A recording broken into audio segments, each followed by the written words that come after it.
I never used to be afraid of biking at night. Even in the city, where people sometimes acted unpredictable, I always felt like as long as I stayed aware, nothing bad would happen. It was one of those things I never really thought about. That changed after that summer night. It was a warm night, a little humid but comfortable. The kind of night where the air feels thick but not quite stifling, where the sounds of the city soften under the weight of the heat. The streetlights cast a dull orange glow, buzzing faintly, making everything feel slower, almost dreamlike. The roads were empty, save for the occasional parked car or darkened storefront. Most people were either asleep or inside winding down for the night. I had gone on a late-night bike ride with a friend, something we did often. We rode through the quieter streets, enjoying the stillness, feeling the cool air on our faces as we coasted through the empty city. There was something peaceful about it. Everything felt different at night, less rushed, almost serene. We finally reached the point where we had to split off. My friend lived in the opposite direction, so we said our goodbyes, and I headed toward my own street. It wasn't far, just a few blocks. Normally, it wouldn't have been a big deal, but there was construction on the road, which meant I had to ride on the sidewalk. The street itself was deserted, so I wasn't too worried about it. As I pedaled down the sidewalk, I noticed a man walking ahead of me. He looked to be in his 40s, maybe a little older. He was dressed normally, nothing that would have stood out during the day. A little unkempt, but not in a way that set off any alarms. Just a guy walking by himself. The sidewalk was narrow, and I didn't want to startle him by passing too close without warning. I had been in that situation before, when someone comes up behind you unexpectedly, and your heart jumps because for that split second, you don't know if they're a threat or not. I figured I'd give him a heads up. "Hey, behind you." I called out, keeping my voice light, just enough to let him know I was there. He turned around. The look he gave me made my stomach drop. His face twisted into something ugly, full of anger, like I had just insulted him, like my existence was an offense to him. His eyes locked onto mine, and for a split second I was frozen. I had expected surprise, maybe mild annoyance, but not this. I turned down my street immediately, hoping that would be the end of it. Then I heard him, screaming. I didn't even catch the first thing he said, but his voice was raw, furious, almost animalistic. Then the words came through, loud and clear. He was calling me a fucking cunt, saying he was going to kill me, yelling threats with a kind of rage that made my blood run cold. I didn't stop. I didn't even look back. I knew better than to lead him to my house. My place was right off the corner, barely a few seconds away, but if he saw me go inside, he'd know where I lived. I couldn't let that happen, so I kept going. I made a quick decision to loop around the block instead, hoping that by the time I circled back, he'd be gone. I kept my pace steady, not wanting to look like I was running, but my hands were shaking as I gripped the handlebars. My mind was racing. What if he follows? What if he's waiting? What if he's not alone? The streets felt too empty. The city, which had seemed peaceful just moments ago, now felt vast and desolate, like there was no one left in the world except me and him. I forced myself to breathe, trying to stay calm, trying to think. When I reached the far end of the block, I slowed down, peering down my street, hoping, praying, that he had kept walking. That's when I saw him, standing on my front stoop. My heart nearly stopped. He was just standing there, still as a statue, staring out at the street like he was waiting for me. He knew. I don't know how he knew, but he did. The way he stood there, perfectly still, watching, sent a wave of nausea through me. The way his head moved slightly as I rode past, tracking me, made my skin crawl. But he didn't say anything this time. He didn't chase me. He just stood there, waiting. I didn't go home. I rode straight past, forcing myself not to panic, keeping my breathing steady even though every part of me wanted to run. I went back to my friend's house. When I got there, I practically collapsed onto the steps, my legs weak, my entire body shaking. My friend opened the door, confused at first, but the look on my face must have told them everything they needed to know.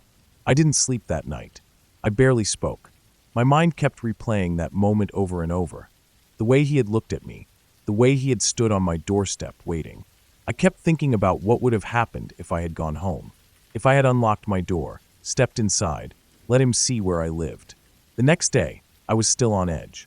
Every time I looked outside, I expected to see him standing there. Every sound made me jump. The fear didn't fade.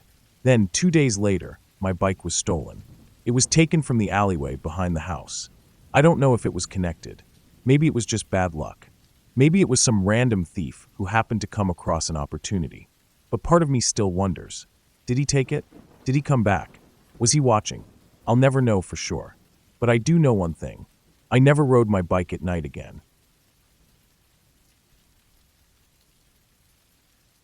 Growing up in rural Georgia, my childhood was quiet, simple. We lived in a house surrounded by thick trees, the kind that looked peaceful during the day but cast long, eerie shadows at night. I was used to the stillness, the sounds of the woods, the way the crickets and frogs made up the background noise of every evening. It was home. It was safe. My parents were great. They let me sleep in the living room on weekends because my sister, who shared a room with me, was a light sleeper. If I was in the living room, I could stay up as late as I wanted without worrying about waking her up. It was a little bit of freedom, something I looked forward to every weekend. I'd watch Nick at night until my eyes got too heavy, then curl up on the couch and fall asleep to the soft glow of the TV. That night was no different. I had dozed off at some point, the kind of sleep where you don't realize you're sleeping until something wakes you up. And something did wake me up. It wasn't a sound. It wasn't a dream. It was just a feeling, like something pressing in on me, a prickling at the back of my neck. My heart was already pounding before I even knew why. I bolted upright on the couch, breathing hard, my body tense. I didn't know what I was looking for, but my eyes were already drawn to the big front window. The curtains were open just enough to let in the moonlight, and beyond the glass was the familiar sight of our front yard. Dirt, patches of grass, the winding gravel driveway, and trees. A lot of trees. That was when I saw it. A shape, a shadow in one of the trees. For a second, I thought I was imagining things. My heart was beating so fast I could feel it in my fingertips, in my throat. I blinked hard, trying to clear my vision, but when I looked again, it was still there. A person, sitting in the tree. I couldn't move. My brain was trying to catch up with my body, trying to convince me that I wasn't actually seeing what I was seeing. But I was. The moon was bright that night, casting silver light over everything. The silhouette in the tree was sharp, unmistakable. Someone was up there, crouched on a thick branch, perfectly still. Watching. The family dog, who had been asleep somewhere in the house, suddenly exploded into barking. I barely registered the sound before he was at the window, snarling, teeth bared, his whole body rigid. The hair on his back was standing straight up. That snapped me out of my shock. I ran.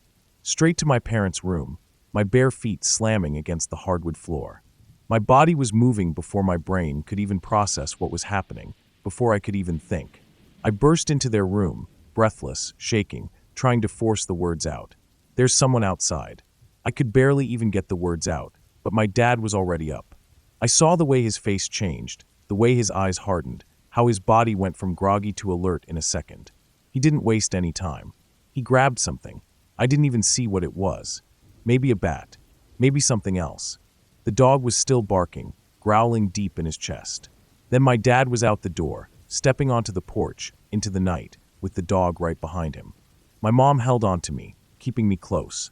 I could feel her heartbeat, steady and strong, but her arms were tight around me. I stayed there, pressed into her side, waiting, listening. The night was quiet again. No footsteps. No movement. No voices. After what felt like forever, Dad came back inside. Nothing. No one was there. No sign of anything out of place. The trees stood still, empty. There was nothing he could see. I didn't argue. I couldn't. Maybe whoever it was had already run off. Maybe they had never been there at all. Maybe I had imagined the whole thing. I was shaking too hard to stay in the living room after that. I went back to my bedroom, back to my sister, who was just waking up, confused, rubbing the sleep from her eyes. I climbed into my bed, pulled the blanket up to my chin, and told her what had happened in a whisper. She listened, wide-eyed. Outside the room, I could hear Dad moving through the house, the sound of his footsteps in the hallway, the quiet clink of a coffee cup as he settled in for the night. He was going to stay up, making his rounds, just in case. That should have made me feel safe. It didn't. I tried to close my eyes. I tried to breathe. The bed was warm, my sister was close, my dad was awake. Everything should have been okay. But I couldn't shake the feeling. Something still felt wrong. And then, I saw him, standing outside my window. I don't know how long he had been there. I don't know if he had been standing there the whole time, watching. The moonlight lit up his face just enough for me to see the shape of it. just enough to see his hand move to his lips. A slow, deliberate shush. Then he turned and ran. Not into the woods. Not toward the road. Not in some zigzagging, stumbling way like he was panicking. Just a straight line, like he had all the time in the world. Like he wasn't afraid at all. I wanted to scream. I wanted to wake up my sister, call for my dad, do something. But all I could do was lie there, frozen, my breath stuck in my throat, my whole body locked in place. Tears burned down my face. My chest hurt from holding in sobs. My whole body shook so hard I thought I was going to throw up. I don't know how long I lay there, staring at the window, waiting to see him again. I don't know when I finally fell asleep, but I know I never slept in the living room again. For as long as I can remember, I had the same dream. It wasn't like other dreams, the kind that faded the moment you woke up, slipping away like mist in the morning. No, this one stayed. It followed me, night after night, year after year. I was a child the first time it happened, maybe 4 or 5 years old. Too young to understand what it meant, too young to even realize how unusual it was to have the same exact dream, over and over again. It always started the same way. I was standing on a beach. The sky was a strange shade of gray, the kind that felt heavy, like a storm was coming but hadn't quite arrived. The air was warm, sticky with the kind of humidity that clings to your skin. I could hear the waves, steady and rhythmic, the way the ocean always sounded. But something about it was different. Wrong. The water was too still. Not like an ocean should be. Not even like a calm day. Just unnatural. Then the wave came. It started as a shadow on the horizon, dark and massive, growing larger with every passing second. A wall of water, impossibly high, stretching across the entire horizon. I couldn't move. I couldn't run. All I could do was stand there as it rushed toward me. Then it hit. The force of it knocked the air from my lungs, dragged me under. The water was everywhere, pressing against me, filling my mouth, my nose, my ears. The pressure was unbearable, crushing me from every side. I tried to kick, to fight, but it was useless. I was sinking. Down, down, down. The deeper I went, the darker it got. The water turned from deep blue to black, swallowing me whole. My chest burned, my body screamed for air. And then, nothing. The dream always ended the same way. Right at the moment when I knew I couldn't hold on any longer. When my body gave up, when the last bit of air escaped my lips in a trail of tiny bubbles. Then I would wake up, gasping, heart pounding, drenched in sweat. It went on for years. At first, I thought it was normal. Just a bad dream, something everyone had. But no one else seemed to understand. My parents brushed it off as childhood imagination. My friends thought it was cool, like a scene from a movie. But to me it was real. Too real. No matter how many times I told myself it was just a dream, it felt like something more. Eventually it stopped. I don't know when exactly.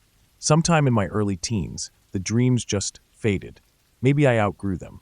Maybe my brain just got tired of repeating the same nightmare. Whatever the reason, by the time I was in high school, they were nothing but a memory. A strange, lingering memory, but a memory nonetheless. I moved on. I graduated, went to college, started thinking about my future.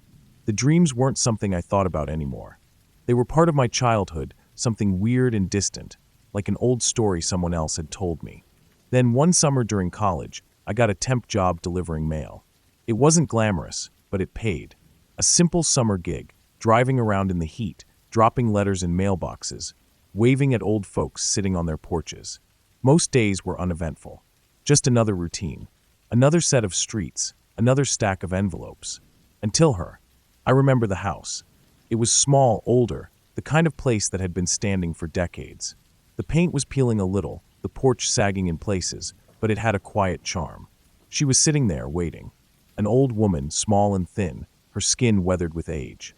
She wore a long dress, the kind you don't see much anymore, and her hair was pulled back in a neat, silvery bun. Something about her made me pause. It wasn't just that she was watching me, it was the way she was watching me. Like she knew me. Like she had been expecting me. I walked up the steps, the old wood creaking under my weight. I handed her the mail.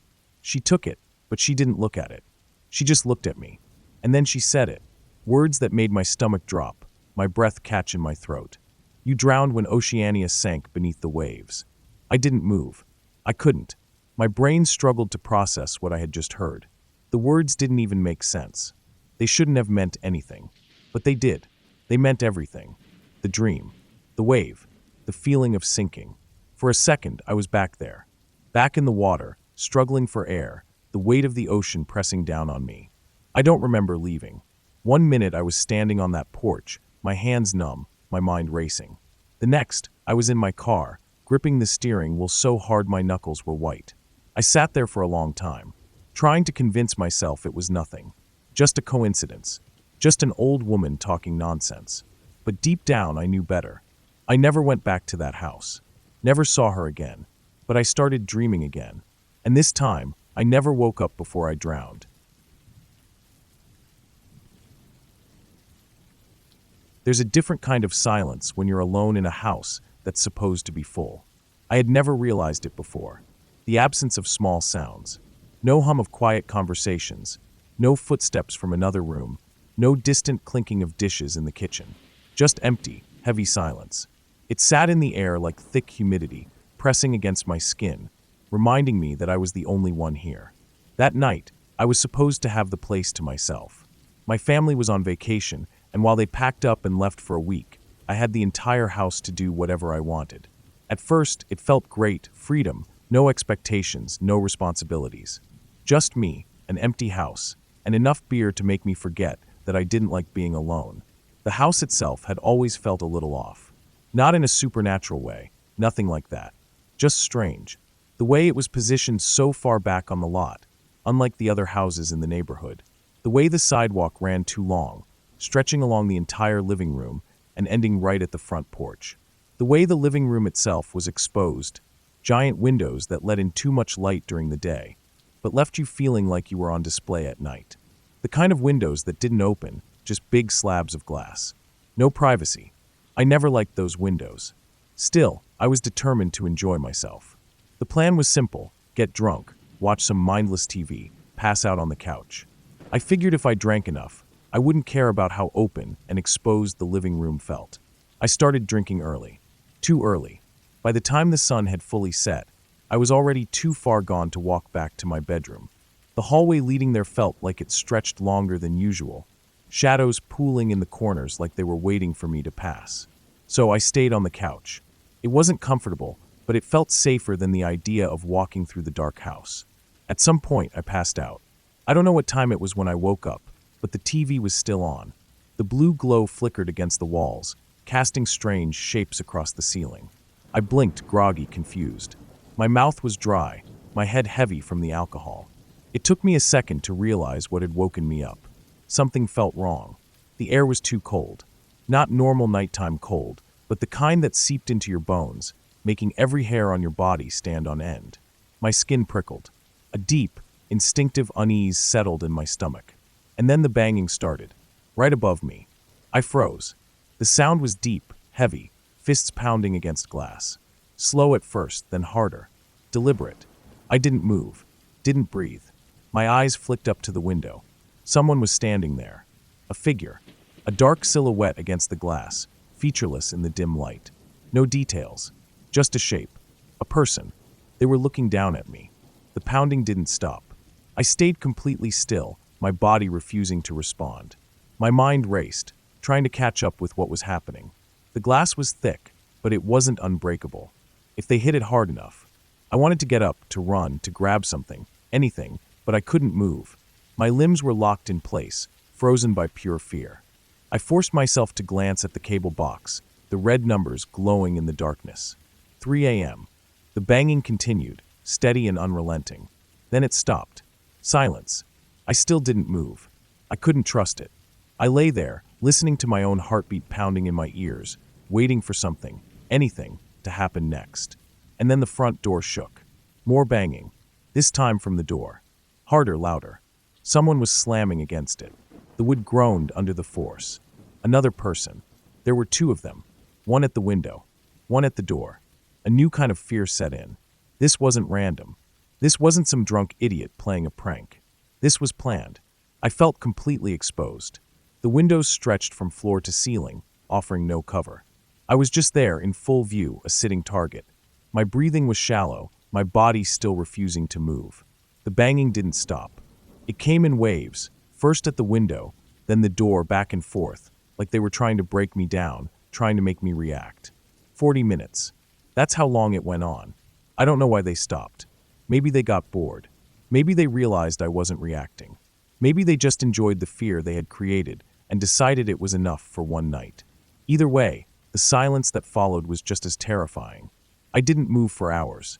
I stayed on the couch until the first light of dawn crept through the windows. Only then did I force myself to sit up, my body stiff, my muscles aching from staying frozen for so long. I checked the door. Locked. The windows untouched. No footprints outside. No signs that anyone had been there. But I knew. I felt it. I wasn't supposed to be alone that night. The next day, I called a friend, asked if he would come over, stay for the rest of the week. He laughed it off, said something sarcastic about not wanting to be murdered in his sleep. I didn't push, but I didn't sleep in the living room again, and I never stayed in that house alone after dark. There are moments in life that stick with you, moments so strange and unexplainable that they become burned into your memory forever. This was one of those moments. Even now, so many years later, I can still remember every single detail of that day. The heat of the Florida sun, the hum of the tires on the interstate, the sudden vibration of my pager at my hip. I didn't know it then, but that small, simple notification, just a few numbers followed by a 911, was about to change everything. I was working as an on-call technician in the audiovisual field. It was a job that kept me constantly busy, driving from one client to another, handling equipment, troubleshooting problems, setting up and tearing down systems. Back then, we didn't have smartphones. No instant messaging, no emails on the go, just pagers. If someone needed you, they would send their number, and you'd find a pay phone and call them back when you had a chance.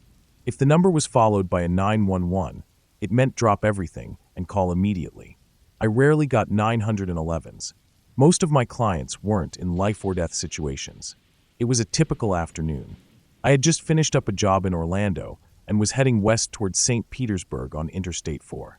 The sky was bright, the road stretched ahead in shimmering waves of heat, and I was focused on getting to my next job as quickly as possible. Then my pager went off. I glanced down at it, expecting to see a familiar number, but I didn't recognize it. That wasn't unusual. Sometimes new clients got my number, or a colleague needed something. But the 911 after the number made me uneasy. It wasn't normal for me to get emergency pages, and I hadn't been expecting one. I knew better than to ignore it. I took the first exit I saw, a small, nondescript road leading into a quiet little area outside Plant City. There wasn't much there, just a couple of gas stations, a diner, and a small truck stop-looking place with a faded sign and a gravel lot. It was the kind of place that looked like it had been around forever, the kind of place truckers and locals passed through without much thought. I pulled in, parked, and stepped out into the heavy Florida heat.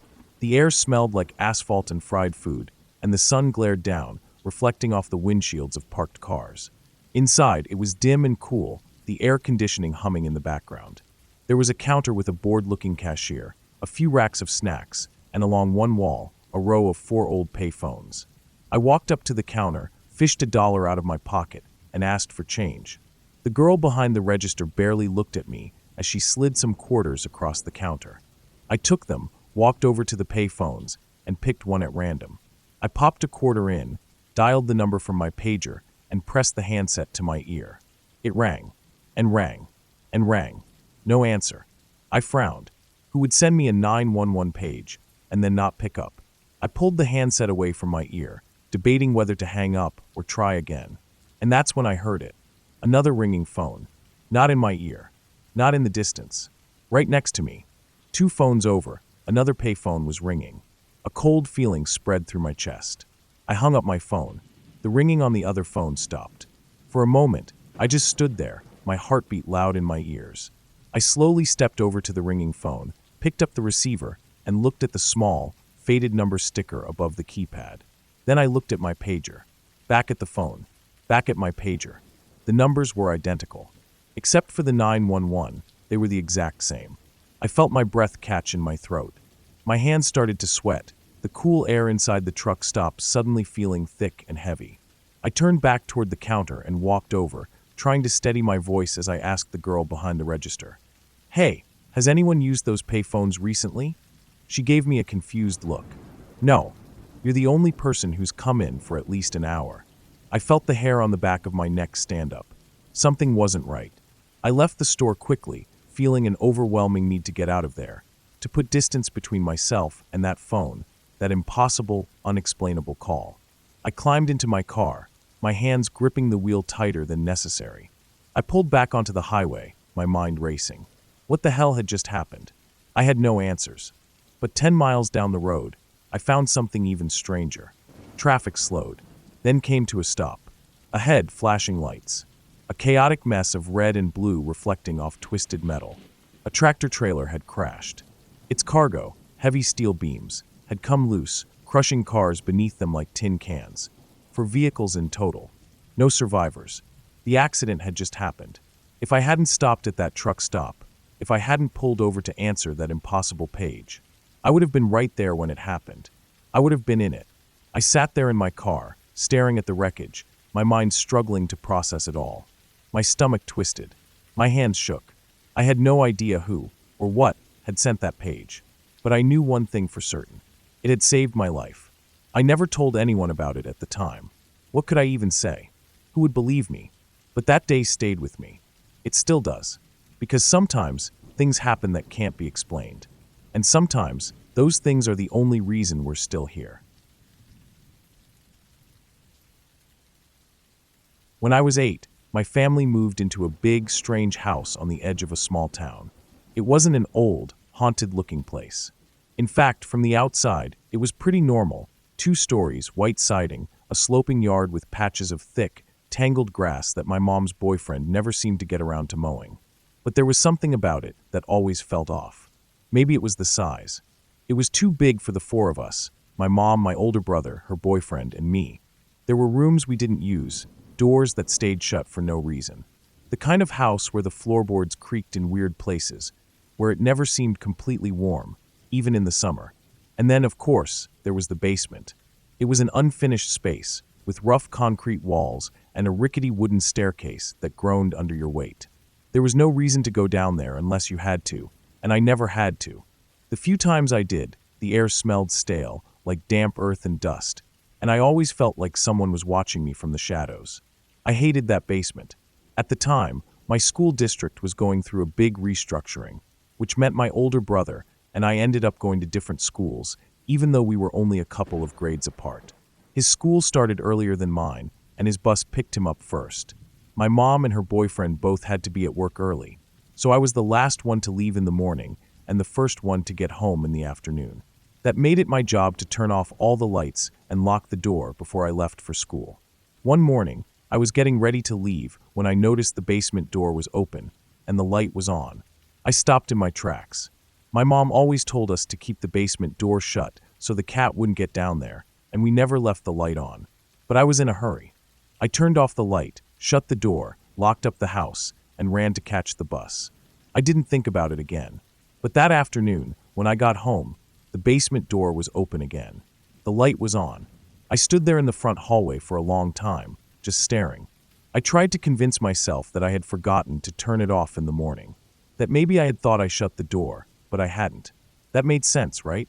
It was just me being forgetful. Nothing weird. Nothing wrong. So I went over, switched off the light, and pulled the door shut. This time, I made sure it latched. But the moment I turned to walk away, I got the feeling. You know the feeling when someone is staring at you. When the air around you feels thick, like you've just stepped into a place you don't belong. A place you shouldn't be. The hair on my arms stood up, and I felt a chill creep down my spine. I turned back to the basement door. It was still shut, but something made me reach out and slowly pull it open again. The light was on, and at the bottom of the stairs, half hidden in the shadows, stood a tall, dark shape. I couldn't see a face. I couldn't see details. Just a massive figure standing there, completely still, like it had been waiting for me. I didn't breathe. I didn't think. I just slammed the door shut as hard as I could, then ran to the nearest stack of boxes and shoved them against it. My hands were shaking so badly I could barely move them, but I kept stacking, pushing everything heavy I could find in front of that door, like that would somehow keep whatever was on the other side from getting through. Then I ran upstairs. I climbed into my bedroom closet curled up in the corner, and tried to disappear into the shadows. My whole body was shaking, and I could hear my heartbeat in my ears, but I kept as quiet as I could. I don't know how long I stayed in there. It felt like hours. Every time I thought about leaving, I remembered the thing at the bottom of the stairs, and I couldn't make myself move. Eventually, my mom came home. I heard her moving around the house, the normal sounds of the evening settling in. The clink of dishes, the sound of the television, the muffled conversation between her and her boyfriend. I thought about telling her what I had seen, but I was 8, and I had convinced myself it had to be a ghost. Because what else could it be? So I never said a word. Months passed. The memory of that day never fully left me, but I tried to put it out of my mind. I still had to be the first one home every day, and every day I unlocked that front door with my heart pounding in my chest, my ears straining for any sound of movement inside the house. The basement door was always shut. The light was always off, and nothing ever happened again, until about a year later. One evening, my mom and her boyfriend were talking in the kitchen when I heard them say something that caught my attention. They had been noticing small amounts of money going missing for a while now. Nothing huge, just $20 here, $50 there. Sometimes they'd leave cash on the counter and come back later to find it was gone. At first, they thought they had just misplaced it, but it kept happening, over and over, adding up to nearly $1,000 over the course of a year. That night, we walked through the house with flashlights, checking the doors and windows for any signs of how someone could have gotten in. Everything was locked. There were no broken windows, no obvious signs of forced entry. And then, in the back of the house, we found it. A small hole in the exterior wall, just big enough for a person to squeeze through. It led to a narrow crawl space under the house. From there, whoever had been getting inside could move through the walls and come up into the basement. Through the same basement door I had found open that morning. Through the same basement door I had found open that afternoon. Through the same basement door where I had seen him. I don't remember breathing. I don't remember speaking. Just a cold, sinking feeling in my stomach as I realized I had been alone in the house with him. More than once. The police were called, but they never found him.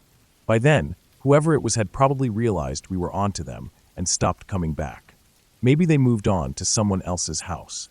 Maybe they were still out there, creeping through someone else's crawl space, waiting in someone else's basement. Or maybe they had never left at all. I still dream about that basement sometimes. The smell of dust and damp concrete. The soft hum of the overhead light. The feeling of standing at the top of those stairs looking down. And the shadow staring back at me. I've always loved hiking. It's the one thing that clears my head. The one place I feel like I can breathe. I don't care if it's deep in the mountains or just a wooded trail behind a gas station. I'll take whatever I can get. There's something about being alone in nature that makes the world feel simpler, quieter, like all the noise and chaos of life gets swallowed up by the trees. But sometimes, the quiet isn't peaceful. Sometimes it's heavy, like the land remembers things people want to forget. That's how it felt the day I went hiking near the highway. It was an early autumn afternoon, the kind where the sun sits low in the sky and filters through the leaves, turning everything gold. The air was cool, and the trees were just starting to change. I had been meaning to check out this particular trail for a while. It wasn't anything special, just a small path that ran parallel to the highway before curving off into the woods. It was close to home, familiar. I had driven past it hundreds of times, but I had never walked it.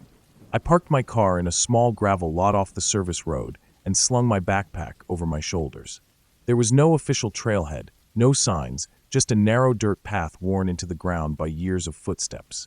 The sound of the highway was loud at first, engines roaring, tires humming against asphalt, but as I moved deeper into the trees, it started to fade. The first half-mile was easy, the path winding gently through the woods. Sunlight flickered through the branches, and dry leaves crunched under my boots. I could still hear the occasional rush of a passing car, but it was distant now, buried beneath the rustling of the wind and the quiet creaks of the trees. It should have been relaxing, but something felt wrong. It wasn't anything obvious, just a nagging feeling, a weight in my chest I couldn't shake. Like I had forgotten something important. Like I wasn't supposed to be there. I kept going. The trail started to slope downward, leading me closer to the highway again. Through the trees, I could see flashes of metal as cars streaked past. Then, up ahead, the path split. One side veered away from the road, disappearing into the woods. The other dipped toward the highway, leading to an old concrete overpass. I hesitated. The bridge wasn't big. Just a short tunnel where the road cut through a hill, allowing water to pass underneath during heavy rains. It was covered in graffiti, layers of spray paint in overlapping colors, the remnants of teenagers with nowhere better to go. The trail went right through it. I stepped inside. The temperature dropped immediately, the warm autumn air replaced by a cool dampness. My footsteps echoed off the walls, the sound bouncing back at me from all directions. I ran my fingers along the rough concrete, feeling the deep grooves where time and water had worn it away. And then I saw the words. At first, they just looked like more graffiti, black spray paint, faded and cracked. But as I got closer, the message became clear. Wrong way. The letters were huge, stretching across the entire width of the tunnel. I stared at them, my stomach twisting into a knot. I didn't know why it unsettled me so much. Maybe it was the size of the letters, the way they loomed over me. Maybe it was the fact that the paint looked old, like it had been there for years untouched. Or maybe it was because I knew exactly what it meant. I had grown up here. I had heard the stories. Judy Kirby. That name had been burned into my brain since childhood, spoken in hushed voices by adults who thought I wasn't listening. She had driven the wrong way down this very highway, a car full of children strapped into their seats. Her own kids. Her nephew. She had made it less than 2 miles before colliding head-on with another vehicle. 7 people had died that day. I had seen the news reports. The pictures. The aerial shots of the highway, the twisted metal, the debris scattered across the asphalt. They had described it in horrifying detail. How the impact had been so severe that the cars had fused together. How body parts had been found hundreds of feet from the crash site. I swallowed hard, my mouth suddenly dry. I was standing right near where it happened. The realization made my skin crawl. The highway was just on the other side of the tunnel, the same stretch of road where she had taken her last normal breath before everything went to hell. I turned to leave, and then I heard it. A soft, distant rustling. Not the wind, not an animal. Something deliberate. I froze. The sound had come from the woods just beyond the bridge, where the trail continued. I scanned the trees, my pulse thudding in my ears. At first, I saw nothing. Just shifting leaves, shadows stretching long in the afternoon light. Then, barely visible through the trees, I saw movement. A figure. Too far to make out details, but close enough that I could see they were standing still. Facing me. Watching. I felt a wave of cold fear crash over me. I wasn't alone. For a long moment, neither of us moved. My mind raced through possibilities. A hiker? A hunter? Someone who had wandered too close to the highway? Then, without a sound, the figure stepped back into the trees and disappeared. I didn't wait. I turned and walked fast back through the tunnel, my ears straining for any sign of footsteps behind me. The woods were too quiet now, the usual sounds of birds and insects swallowed up by the weight of my own fear. By the time I reached my car, my hands were shaking. I locked the doors the second I got inside, my heart still pounding. I sat there for a long time, staring at the entrance to the trail. Watching. Waiting. No one came out. Eventually, I started my car and pulled out onto the highway, my tires humming against the pavement.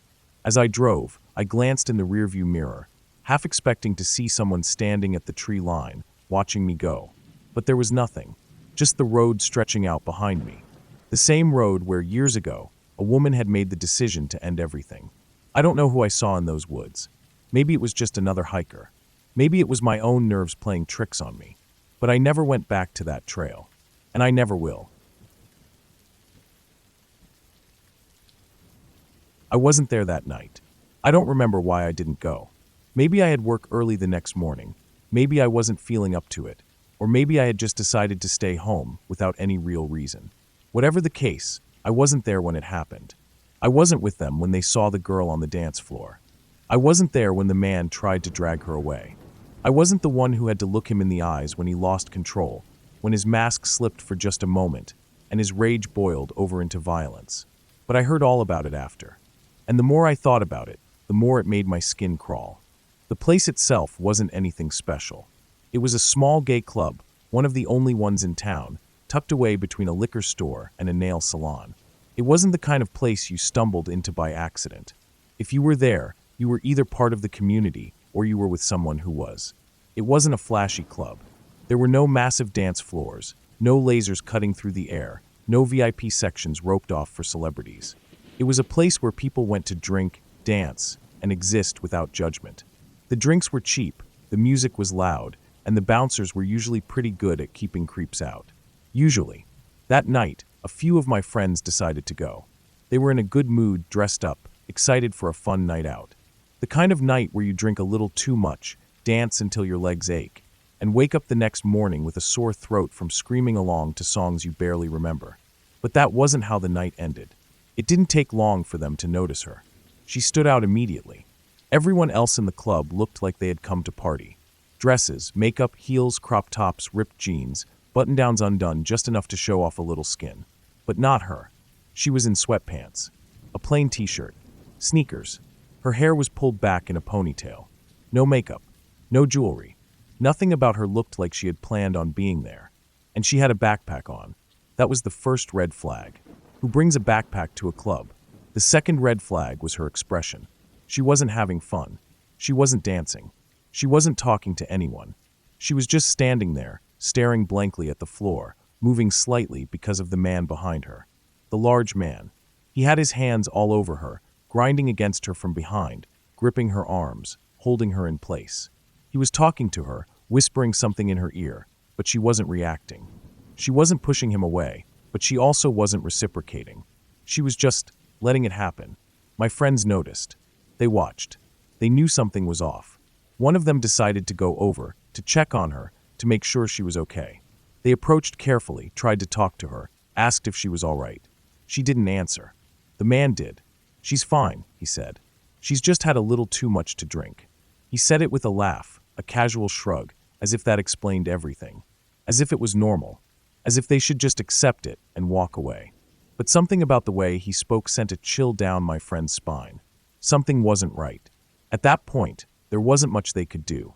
They weren't security. They weren't cops. The girl wasn't screaming for help. She wasn't trying to run. She wasn't doing anything. But they didn't walk away either. They kept watching. The man didn't seem concerned. If anything, he acted like he had already won. He kept touching her, pulling her closer, talking into her ear. At one point, he reached down and unzipped her backpack. My friend couldn't see what was inside, but the fact that he was even going through her stuff made their stomach twist. Then, after a while, he left her alone. He went to the bar. Maybe he thought he had already broken her down enough. Maybe he assumed she was too far gone to go anywhere. That was his mistake. The moment he was out of sight, my friend went back over. This time, they didn't just ask if she was okay. They told her they were getting her out of there. And this time, the girl reacted. She didn't say much. She could barely form sentences, but she made one thing clear. She didn't know the man. He wasn't her boyfriend. He wasn't a friend. He was a stranger. And he had been following her all day. That was all my friend needed to hear. They grabbed her hand and started moving toward the exit. They didn't make it, because he came back. He saw them leaving, and he lost it. 1 second, the club was just another crowded, noisy space filled with flashing lights and pounding music. The next, it was chaos. He shoved through people, barreling toward them. My friend barely had time to react before he was in their face, screaming. He called them a bitch, a whore, a meddling cunt. He demanded to know what the fuck they thought they were doing. And then he swung. It happened fast. My friend barely dodged in time. If they had been a second slower, his fist would have connected with their face. Someone screamed. Someone else ran to get security. And just like that, it was over. Security threw him out.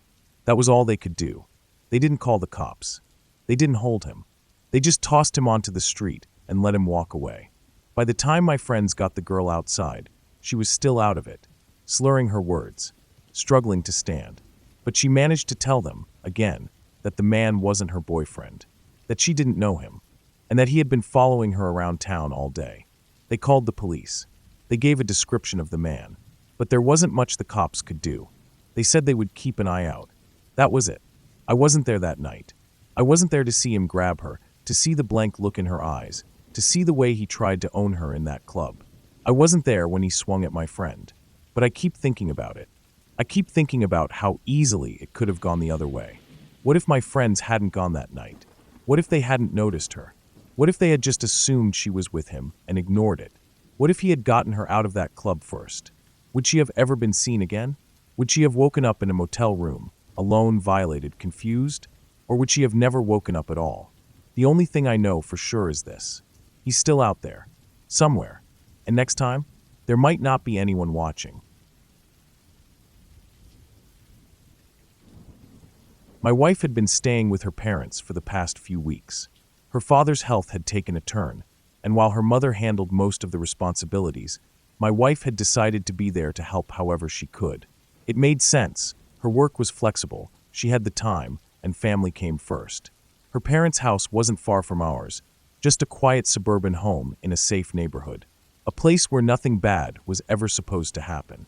She had spent the day running errands, groceries, pharmacy runs, a few other stops, before heading back to their house. It was a routine day, nothing unusual. By the time she pulled into the driveway, the sky was starting to darken, the street quiet except for the occasional passing car. She expected the house to be empty. Her parents had already told her they were staying overnight at the hospital. Something about more tests, a longer stay than anticipated. That was fine. She'd been alone there plenty of times before. She let herself in through the front door, locking it behind her. The first room inside was small, just off to the left of the entrance. It was more of an office than anything, a room filled with a couple of desks, 2 computers, and some old bookshelves stuffed with paperwork. It was the kind of space where time seemed frozen, still cluttered with things that had been sitting there untouched for years. Dust settled into the corners of forgotten projects. Instead of walking further inside, she stopped there. She wasn't sure why. Maybe it was habit. She often sat at the computer when she first got home, mindlessly browsing before making her way to the kitchen or bedroom. Or maybe it was something else. Something she couldn't quite put her finger on. She sat down at the computer, turned on the monitor, and started scrolling through random websites.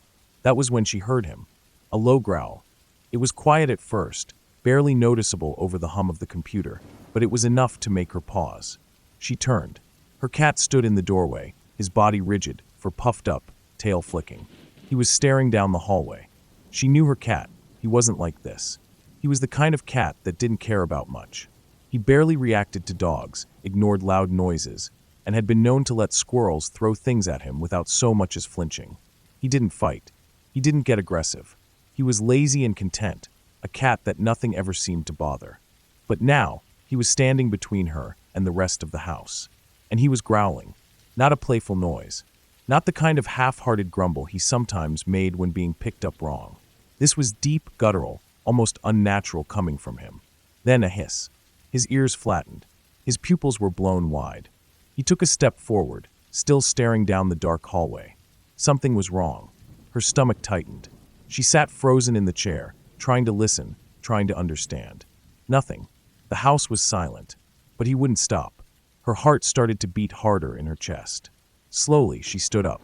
The cat's head snapped toward her at the movement, and for a brief moment, he looked at her like he was warning her, like he was telling her not to go any further. And she listened. She scooped him up in her arms, his body tense, muscles coiled like he was ready to fight, and she left. The moment she stepped outside, she saw the headlights. A police cruiser was rolling slowly down the street, the reflection of its lights bouncing off parked cars and windows. She didn't even hesitate. She ran toward the street, waving her free hand. The car slowed. 2 officers inside. One rolled down the window, asking what was wrong.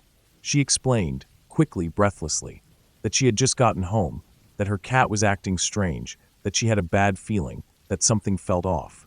Something was wrong. Maybe she sounded crazy. Maybe she was overreacting. But they didn't dismiss her. Instead, they told her to get in the car. Not a suggestion, a demand. And then they went inside. She sat in the back of the cruiser, cat still in her arms, watching as the officers disappeared through the front door. Minutes passed. Every second felt stretched, dragging on longer than it should have. Then movement. The officers emerged from the house, their expressions unreadable. They walked back toward the car, and one of them leaned in through the open driver's side window. They asked again, "Are you sure you locked the doors when you left?" Yes. She was sure. "And you're sure no one else was supposed to be here tonight?" Yes. Positive. The officer exhaled, nodding slowly. The back door was open. Not just unlocked. Wide open. Her parents never left doors unlocked. It was an unspoken rule in their house. Doors stayed locked, always. It was a habit ingrained over years, something they never forgot. So why was the door open? A chill spread through her. The officers explained, careful, measured. They had checked the house. No one was inside, but there were signs that someone had been. Nothing obvious. No broken glass, no overturned furniture. Just small things. A closet door that was ajar when it shouldn't have been. A kitchen chair slightly pulled back from the table. A faint, almost imperceptible smell of sweat in the hallway. Not her father's, not her mother's, not hers. And then something worse. The reason they had been patrolling the area in the first place. They told her later, only after she had time to calm down, that a serial rapist had been spotted in the neighborhood. A man who had been breaking into homes, attacking women who were alone. He hadn't been caught yet. And her house? It had been open, waiting. She didn't sleep that night. Not at her parents' house. Not at ours. She couldn't shake the feeling that if she had gone further inside, if she had ignored the cat, if she had walked down that hallway, stepped into the kitchen, gone to her bedroom, she wouldn't have walked back out. Maybe he had already been inside. Maybe he had been waiting. Maybe he had slipped out the back the moment he heard the front door open. Or maybe he had been watching from the shadows, waiting to see if she would go just a little further inside, waiting to see if she would make it easier for him. But she hadn't, because her cat had stood in the doorway, blocking the path, warning her. And she had listened. She never stayed alone in that house again, and they never found him. I live on the outskirts of a small town, the kind of place where the nights are quiet, the roads are empty after dark, and the nearest neighbor is a good 5-minute walk away. My house sits at the edge of a thick stretch of woods, a place where the trees grow old and gnarled, their roots breaking through the dirt like the fingers of something long buried. It's peaceful, usually. I've always liked the solitude. But after that night, I don't go outside after dark anymore. It happened last summer, late July. The air was warm, thick with humidity, the kind that clings to your skin and makes your clothes stick to you. I had spent the evening at a friend's house, just a casual get-together, a few drinks, nothing crazy. By the time I got in my car to head home, it was just past 11. The drive was short, barely 10 minutes, but by the time I pulled into my driveway, the night had taken on that deep, endless blackness that only exists in rural areas. I turned off the engine, sat there for a moment, listening to the ticking sound of the cooling metal. My headlights illuminated the front of my house and the massive oak tree that stood in the yard, its thick branches stretching out like the ribs of an umbrella. The tree had been there long before the house was built, its roots deep, its bark rough and scarred from decades of storms. I grabbed my bag and opened the car door, stepping out into the humid night. The air smelled like damp earth and pine. As I shut the door, I heard it, a soft creaking noise, like the sound of wood shifting under weight. I froze. The sound was familiar, too familiar. It was the same noise my porch made when I stepped onto it, the slow groan of aged wood settling. But I wasn't on the porch. I was still in the driveway. I turned my head slowly toward the tree. At first, I saw nothing. Just dark leaves rustling in the faint breeze, shadows stretching across the ground like twisted fingers. My eyes adjusted, scanning the branches. And then movement. A figure, high up in the tree. I felt my chest tighten. Someone was up there. I could barely make out the shape, just a dark outline against the leaves, crouched in the crook of one of the largest branches. He was perched there, still as stone, watching. My breath caught in my throat. I didn't move. Neither did he. A long moment passed, silence stretching between us like a wire pulled tight. My heartbeat pounded in my ears. Then, the creaking sound came again, sharper this time. And he started laughing. Low at first, like he was trying to hold it in, but it grew, bubbling up into something unhinged. A dry, wheezing sound, like air escaping a punctured lung. I took a step back. The laughter stopped. My skin crawled. My brain screamed at me to run, to get inside and lock the door. But my body wasn't listening. My legs felt heavy, like I was standing in deep water. Then he moved. His limbs unfolded in a jerky, unnatural way, shifting as if his joints bent the wrong direction. He was tall, too tall. Even from the tree, I could tell. His face was still hidden in the shadows. I took another step back, heart hammering against my ribs. A sudden rush of wind pushed through the branches, shaking the leaves, and for a split second, the moonlight caught his face. And I wished I had never seen it. His skin was pale, almost translucent, stretched too tightly over his skull. His eyes were sunk in dark pits, but the worst part, the part that still haunts me, was his mouth. It was open, too wide, as if his jaw had been unhinged, lips curled back in a grin that wasn't a grin at all. I bolted. I ran for the front door, fumbling with my keys, my breath coming in short, panicked gasps.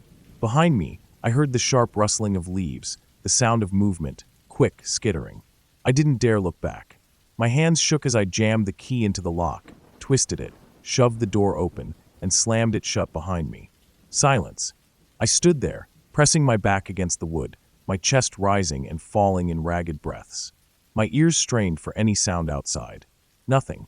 I reached up, locked the deadbolt, then staggered away from the door. My whole body was trembling. I didn't sleep that night. I sat in my living room, every light on, staring at the window, afraid that if I closed my eyes, I'd wake up to find him standing outside the glass, watching me. By morning, I convinced myself that maybe, just maybe, I had imagined it. That exhaustion, the dark, and my own mind had played a cruel trick on me. But when I finally stepped outside, my stomach dropped. A pile of bark shavings lay at the base of the tree, fresh, scattered. And carved deep into the wood, in jagged, uneven letters, were 3 words. See you soon. I moved a week later. I never liked basements. Something about them always felt off. The way the air was heavier, the way sound echoed strangely, the way the darkness seemed thicker than it should be. Growing up, I always rushed up the basement stairs like something was right behind me, ready to grab my ankle the second I turned my back. But I was an adult now. I didn't believe in childish fears anymore. At least, that's what I told myself. I had just moved into my first house, a small, older home on the edge of town. It wasn't anything special, but it was mine, and after years of apartment living, I was excited to finally have my own space. The house had character, creaky floors, doors that stuck in the summer heat, a faint smell of old wood and dust. And of course, a basement. It was unfinished, just concrete floors, exposed beams, and a few bare light bulbs hanging from the ceiling. Nothing sinister, just old. There were shelves lining one wall, left behind by the previous owner, and a small, square window near the ceiling that let in a sliver of daylight during the afternoon. The first time I went down there, I felt it. That feeling, like I wasn't alone. I shook it off. The house was old. Old houses felt like that sometimes. I told myself it was just my imagination, but I stopped going down there at night. It started a few weeks after I moved in. I was in the kitchen one evening, cleaning up after dinner, when I heard something. A soft, rhythmic tapping. I turned off the faucet and listened. Tap, tap, tap. It was faint, almost too quiet to notice. I followed the sound through the house, straining to hear. It led me to the basement door. I hesitated. The tapping had stopped. I stood there for a moment, listening. The house was silent except for the hum of the refrigerator. I let out a slow breath, shaking my head at myself. I was being ridiculous. But just as I turned away, tap, tap, tap, a chill ran through me. I took a deep breath, grasped the doorknob, and pulled the door open. The basement light was already on. I must have forgotten to turn it off earlier. I stood at the top of the stairs, staring down into the dimly lit space. Nothing moved. I told myself it was probably just the house settling. Old houses made noises. Then my eyes drifted to the basement window, and I saw it. A shape. A face. Someone was watching me. My breath caught in my throat. The window was small, barely big enough for someone to squeeze through, and set high in the foundation. Whoever was outside had to be crouching, pressing their face close to the glass. The figure didn't move, didn't blink, just watched. A wave of cold fear spread through me. My mind raced. Who the hell was out there? My house was at the edge of town, backed by woods. No one should be there. I took a slow step down, heart hammering. The closer I got, the clearer the face became. Pale. Too pale. Eyes wide and dark, sunken deep into shadowed sockets. The mouth slightly open, lips cracked and dry. And then, it moved. Not in a normal way. Not a shift, not a flinch. 1 second, it was there. The next, it wasn't. I ran up the stairs, slamming the basement door shut and locking it. My hands were shaking. My skin felt cold, even though the house was warm. I grabbed my phone, my breath coming in short gasps, and dialed 911. A bored-sounding dispatcher answered. Someone was at my basement window. I said, my voice unsteady. They were just there, watching me. Did they try to break in? I don't think so. But they were just standing there, staring. There was a pause. Then, we'll send someone to check the area. I hung up and paced the living room, every muscle in my body tight. 20 minutes later, a police cruiser pulled up. The officer was polite but dismissive. He walked around the house, shining his flashlight along the foundation, checking the window. "Nothing here," he said, coming back to the front door. "No footprints, no sign of anyone." I frowned, but I saw them. He gave me a small, patient smile. Could have been a trick of the light. Shadows do weird things at night, especially through old glass. I wanted to argue, but the words stuck in my throat. "If you see anything else, give us a call," he said. And then he left. I didn't sleep that night. Days passed. I tried to convince myself that maybe the officer was right. Maybe I had imagined it. Maybe the old, warped glass had turned a shadow into something more sinister. And then a week later, I heard it again. Tap, tap, tap. This time it was louder, more insistent. I didn't go downstairs. I stayed in bed, staring at the ceiling, my heart pounding. By the time morning came, the sound was gone.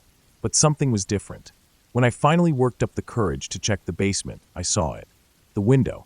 The glass was smeared. A long, pale handprint, pressed against the inside. I should have left. I should have packed a bag and gone to a hotel, a friend's house, anywhere but there. But fear does strange things to people. It freezes you, makes you second-guess yourself, makes you doubt what you know is real. That night, I sat in the living room, every light in the house on, waiting, listening. The clock ticked. The air was thick with silence. And then, tap, tap, tap. I clenched my fists, my body rigid. I didn't move. Tap, tap, tap. Slowly, I stood up. This time, I wasn't going to run. I grabbed the flashlight from the counter, gripping it so tightly my knuckles turned white. And I stepped toward the basement door. The air in the house felt wrong, too still, too heavy. I opened the door. The basement light was already on. The tapping stopped. I swallowed hard, my pulse thudding in my ears. Step by step, I made my way down. The concrete was cold beneath my feet. The walls pressed in close. I reached the bottom, turned toward the window. My breath caught in my throat. It was inside. The figure, the thing, stood there, crouched just beneath the window, its head tilted at an unnatural angle, its black eyes locked onto mine. Its mouth stretched open, too wide, its teeth jagged and uneven. It grinned. The light flickered, and everything went black.